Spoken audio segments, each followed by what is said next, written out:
अस्सलामुअलैकुम। आज से हम क्लासिकल मैकेनिक्स स्टार्ट कर रहे हैं और इस सिलसिले में हमारा पहला लेक्चर होगा physical quantities and SI units. सबसे पहले एक नज़र आज के लेक्चर में कि इसमें हम आज क्या क्या चीज़ें देखेंगे।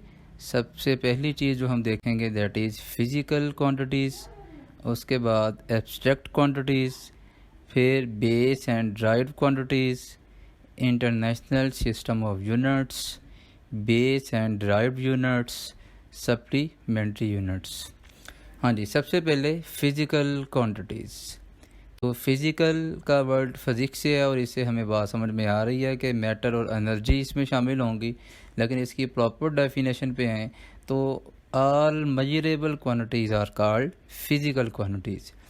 ऐसी वो तमाम मिकदारें जिनको हम माप सकते हैं, हम मेजर कर सकते हैं, कोई मैग्नीट्यूड उनका हम फाइंड कर सकते हैं, उन सब क्वांटिटीज़ को हम बोलेंगे फ़िज़िकल क्वांटिटीज़। और फ़िज़िकल क्वांटिटीज़ को अगर देखा जाए तो अब जब हमने ये कह दिया कि तमाम मेजरेबल, इसका मतलब कि फोर्स, टाइम, एनर्जी, स्पीड, ये सारी फ़िज़िकल क्वांटिटीज़ हैं। इनको मेनली दो कैटेगरीज़ में हम डिवाइड करते हैं, base quantities and derived quantities. हाँ जी, फ़िज़िकल क्वांटिटीज़ जिस तरह हमने बात की कि मेजरेबल क्वांटिटीज़, तो इससे एक माइंड में सवाल आता है कि शायद कुछ ऐसी क्वांटिटीज़ भी होंगी जिनको हम नहीं मेजर कर सकते। तो बिल्कुल इसके लिए हमने वर्ड एब्स्ट्रैक्ट का रखा हुआ है। तो एब्स्ट्रैक्ट क्वांटिटीज़ कौन सी हैं? There are some quantities which can not be measured, these are called abstract quantities. तो ऐसी क्वांटिटीज़ हैं जिनको हम नहीं मेजर कर सकते। तो ये भी अब सवाल ज़हन में को कौन सी ऐसी क्वांटिटीज़ हैं जिनको नहीं मेजर कर सकते। तो जैसे लव, हेट, ब्यूटी, ये आप बहुत ज़्यादा, बहुत कम, टू मच, इस तरह करके वर्ड यूज़ कर सकते हैं, लेकिन प्रॉपर मैग्नीट्यूड इनका आप कुछ नहीं बता सकते। हाँ जी, अब टाइप्स ऑफ फिज़िकल क्वांटिटीज़। सबसे पहले बेस क्वांटिटीज़। बेस क्वांटिटीज़ बुनियादी क्वांटिटीज़ हैं जी। तो प्रॉपर डेफिनेशन अगर इसकी देखें, the minimum number of physical quantities on the basis of which other physical quantities are expressed. ये वो फिज़िकल क्वांटिटीज़ हैं जिनकी बुनियाद पे बाकी फ़िज़िकल क्वांटिटीज़ को बयान किया जाता है, एक्सप्रेस किया जाता है। और ये एग्जाम्पल के तौर पे देखें तो टाइम, लेंथ, मैस, ये ख़ुद किसी से मिलके नहीं बनी हुई, इनसे बाकी क्वांटिटीज़ मिलके बनी हुई हैं। और 7 हैं ये टोटल 7 क्वांटिटीज़ हैं बेस। जितनी भी हमें ड्राइड क्वांटिटीज़ नज़र आएंगी, इसके अलावा क्वांटिटीज़ नज़र आएंगी, इन 7 के अलावा, वो इन्हीं से जो है वो मिलके बनी होंगी। हाँ जी, उसके बाद derived quantities. Derive quantities word बता रहा है कि ये डिराइव की गई हैं। कहाँ से ड्राइव की गई हैं जी? बेस क्वांटिटीज़ से ड्राइव की गई हैं।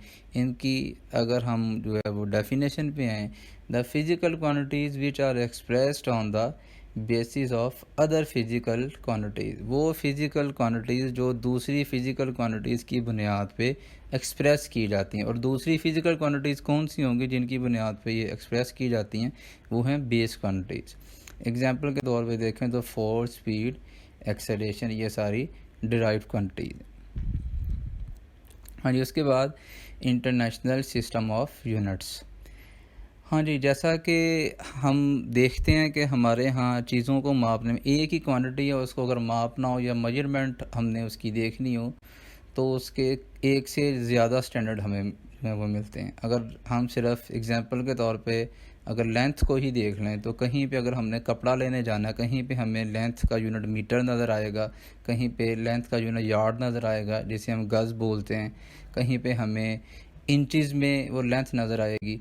तो इंटरनेशनली जब क्वांटिटीज़ को एक्सचेंज किया जाता है या साइंस से जो रेलेवेंट पर्सन है जब वो बात करना चाहते हैं, अपना फैक्ट्स एंड फिगर्स शेयर करना चाहते हैं, तो वहाँ भी एक ज़रूरत महसूस हुई कि कोई ऐसा सिस्टम होना चाहिए कि हर क्वांटिटी का एक स्टैंडर्ड यूनिट जो है वो डिफ़ाइन कर लिया जाए और जब भी बात की जाए तो उस स्टैंडर्ड यूनिट के अकॉर्डिंग बात की जाए। तो ये 1960 में कॉन्फ्रेंस हुई पेरिस में, इसमें ये सिस्टम इस्टेब्लिश कर लिया गया। ये एक सिंगल सिस्टम है जो तमाम फ़िज़िकल क्वांटिटीज़ को डील करता है और आलमोस्ट तमाम क्वांटिटीज़ में, तमाम कंट्रीज़ में एक्सेप्टेड है।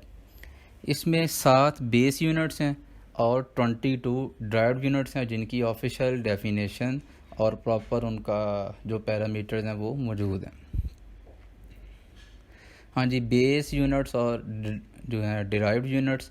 बेस यूनिट्स कौन से होंगे, तो नाम हमें बताया है जी। बेस क्वांटिटीज़ के जो यूनिट्स होंगे वो बेस यूनिट्स हैं। लेंथ का यूनिट मीटर है, बेस यूनिट है। टाइम का यूनिट सेकंड है, बेस यूनिट है। मैस का यूनिट किलोग्राम है जी, बेस यूनिट है। इसके बाद डिराइव्ड क्वांटिटीज़ के जो यूनिट्स होंगे उसको हम बोलेंगे डिराइव्ड यूनिट्स। स्पीड का unit metre per second, force का यूनिट न्यूटन, प्रेशर का यूनिट पास्कल। तो ये पास्कल, न्यूटन और metre per second, these all are derived units. हाँ जी, इसके अलावा एक स्पेशल कैटेगरी है यूनिट्स की जिनको हम बोलते हैं सप्लीमेंट्री यूनिट्स।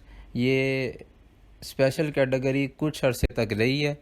ये असल में ज्योमेट्रिकल यूनिट्स हैं जो उनको पहले बेस और ड्राइव्ड क्वांटिटीज़ में शामिल नहीं किया गया, रेडियन और स्टेरेडियन, लेकिन आजकल सप्लीमेंट्री यूनिट्स को भी ड्राइव्ड यूनिट्स में ही शामिल किया जाता है। और आज आके हमारे पास मेन जो कैटेगरी हैं वो दो हमारे पास रह जाती हैं, बेस और ड्राइव्ड। लेकिन एक नज़र इनको देख लें हम, रेडियन और स्टेरेडियन सप्लीमेंट्री यूनिट्स हैं, दोनों एंगल के यूनिट्स हैं। 1 रेडियन कितना एंगल होगा? 1 radian is the angle subtended at the centre of circle by an arc length equal to radius of the circle. 1 radian वो एंगल है जो कोई एक आर्क लेंथ जिसकी लंबाई सर्कल के रेडियस के इक्वल होगी, वो सर्कल के सेंटर पे सबटेंड करेगी। एग्जांपल के तौर पे अगर हम बात करें, अगर कोई ऐसा सर्कल है हमारे पास जिसका रेडियस 5 सेंटीमीटर है और हम एक ऐसी आर्क लेंथ को कंसीडर कर रहे हैं जिसकी लेंथ भी 5 सेंटीमीटर है, तो वो आर्क लेंथ सर्कल के सेंटर पे जो एंगल सबटेंड करेगी दैट विल बी 1 रेडियन। और इट इज़ 2 डायमेंशनल एंगल। ये 2D का एंगल है क्योंकि सर्कल जो शेप है वो 2D की शेप है। तो इसी तरह अगर 3D में एंगल मेजर करना हो हमने तो वो स्टेरेडियन है। 1 स्टेरेडियन एंगल कितना होगा? 1 steradian is the angle subtended at the centre of a sphere by an area equal to square of its radius. 1 steradian वो एंगल है जो स्फीयर के सेंटर पे वो सरफेस एरिया सबटेंड करता है जो कि उसी स्फीयर के रेडियस के स्क्वायर के इक्वल है। मतलब एग्जांपल के तौर पे अगर हम इसे देखें तो ये इस तरह होगा कि अगर किसी स्फीयर है कोई हमारे पास, उसका रेडियस 5 सेंटीमीटर है, हम कोई ऐसी आर्क लेंथ हम कोई ऐसा कोन कंसीडर करें जिसका सरफेस एरिया 25 सेंटीमीटर स्क्वायर हो, तो वो 25 सेंटीमीटर स्क्वायर एरिया जो सेंटर पे एंगल सबटेंड करेगा that will be 1 steradian and it is 3 dimensional angle. ये 3D का एंगल है।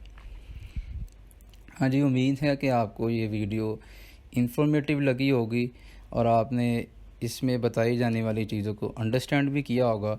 इंशाल्लाह हम इसी सीरीज़ को जारी रखेंगे और हम नेक्स्ट जो हमारी वीडियो होगी इसी सिलसिले में, क्लासिकल मैकेनिक्स हमारा कोर्स स्टार्ट है, तो उसी सिलसिले में अगली वीडियो तक के लिए हम वेट करेंगे। Till then wait for the next video.